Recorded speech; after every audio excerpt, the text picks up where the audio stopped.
मैंने सोचा आप लोगों को लाहौर के कुछ ऐसे पॉइंट दिखाएं जहाँ सस्ता और मियारी खाना मिलता है।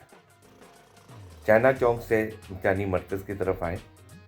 गेट नंबर 3 जिनाबाग का गेट नंबर 3 के साथ एक पकौड़ों वाला बैठा है, जिसके पकौड़े बहुत मियारी, मुनासिब और सस्ते हैं। ये 25 साल से बैठा है।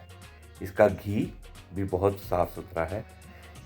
ये पकौड़े वाला रोज़ाना नया घी लेकर आता है और कढ़ाई में नया घी डालता है।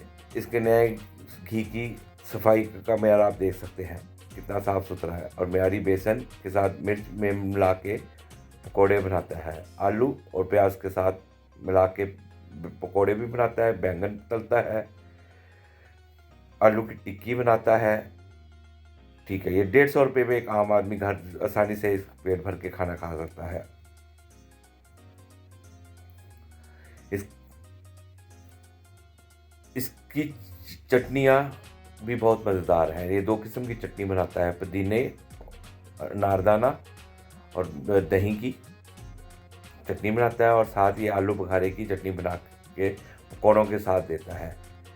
इसके एक बैंगन की कीमत 30 रुपये है। मिर्च भी 30 रुपये की है, आलू की टिक्की भी 30 रुपये की है, पकौड़े 50 रुपये के देता है। 30 रुपये का नान है। 2 नान थोड़े से पकौड़ों के साथ आप पेट भर के खाना खा सकते हैं। ये कोई 10-11 बजे के नज़दीक आके बैठता है और 5-6 बजे तक अपना काम कंप्लीट करके चलता है।